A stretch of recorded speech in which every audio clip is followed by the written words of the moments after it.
কিছু নাই যে ওই অপুকে নিয়ে ইস্টাক ভাই পূর্বক এগুলো করাইছে। ইস্টাক ভাই ডিবি পুলিশের কাছে নিউজ দিয়ে ওদেরকে ধরাইছে, কারণ রিমান্ডে নিয়ে অপুর মুখ থেকে বাটা তারা শুনতে চাইছে যে তোমাদের পিছনে এই দুইজন আছে, যেই কোনো একজনের নাম তোমাকে স্বীকার করতে হবে। অপু ছিল গোপীবাগে আপনার সাদেক হোসেন খোকার যে বাসা, সেখানে ওই স্টেটমেন্ট গুলো দিছে, এই স্টেটমেন্টটা ওই বাসা থেকে, এটাই সত্যি। অপুকে তুলে নিয়ে ওইখানে সারা রাত দফায় দফায় ওর ভিডিও ধারণ করছে, একটু একটু করে অ্যাড করছে। এবং আপনারা প্রশ্ন করতে পারেন যে আপু আপনি এতদিন কেন এগুলো সামনে আনেন নাই? না, আমার পাশে কেউ ছিল না, আমি কাউকে চিনি না। এই যে মিডিয়া আপনারা সবাই সামনে আমার দাঁড়ায় আছেন, এতগুলো চ্যানেল, এগুলোকে তো আমারে ম্যানেজ করে দিছে অপুর দল। এনসিপির উপরে প্রশ্ন চলে আসলো, এনসিপির স্বার্থে চলে আসলো, তখন তারা আমাকে এখানে নিয়ে আসছে। এখন আমি জানি না যে আজকের পরে অপু সাধারণভাবে জীবনযাপন করার সুযোগ পাবে কিনা, তার নামে আরো মামলা মোকদ্দমা হইতে পারে, তারপরে হচ্ছে গিয়ে জামিন নাও হইতে পারে, সাজাও হয়ে যেতে পারে। আমি সবার কাছে অনুরোধ করব এগুলো যেন না হয়। ছেলেটা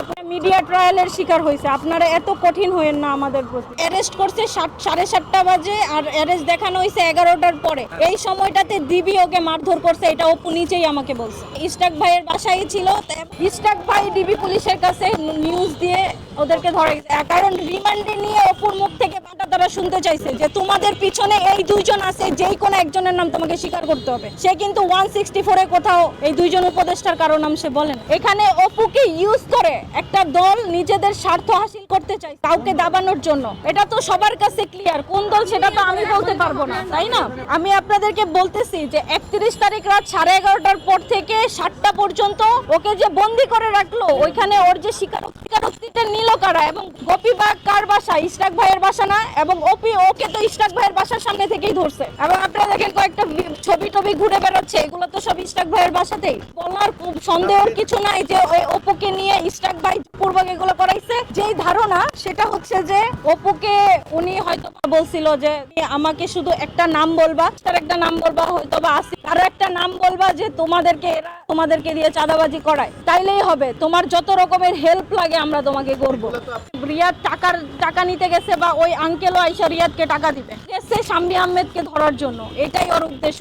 এই যে রিমান্ডে নিছে, আমরা জানি রিমান্ডের পরে কোর্টে উঠানোর পর একটা মেডিকেল রিপোর্ট জমা দিতে হয়। অপুর জন্য পুলিশ কোনো মেডিকেল রিপোর্ট জমা দেয় নাই। আমরা আবেদন করছিলাম মেডিকেল করার জন্য, সেটাও গ্র্যান্ট করে নাই। অপুকে মেরে রক্তাক্ত করে ফেলছে হসপিটালেও। কালকেও হচ্ছে 10 মিনিটের ফোন কল থাকে প্রত্যেক আসামির জন্য সপ্তাহে একবার। অপু আমাকে গতকালকে ফোন দিছিল, বলল সকালবেলা মেডিকেল টিম তার চিকিৎসা করে গেছে, তাকে মেডিসিন দিয়ে গেছে, তার অবস্থা খুব একটা ভালো নয়। আমাকে ওইরকম কোনো কিছু বলে নাই, কারণ আমি অলরেডি অবগত যে অপু কোথায় ছিল।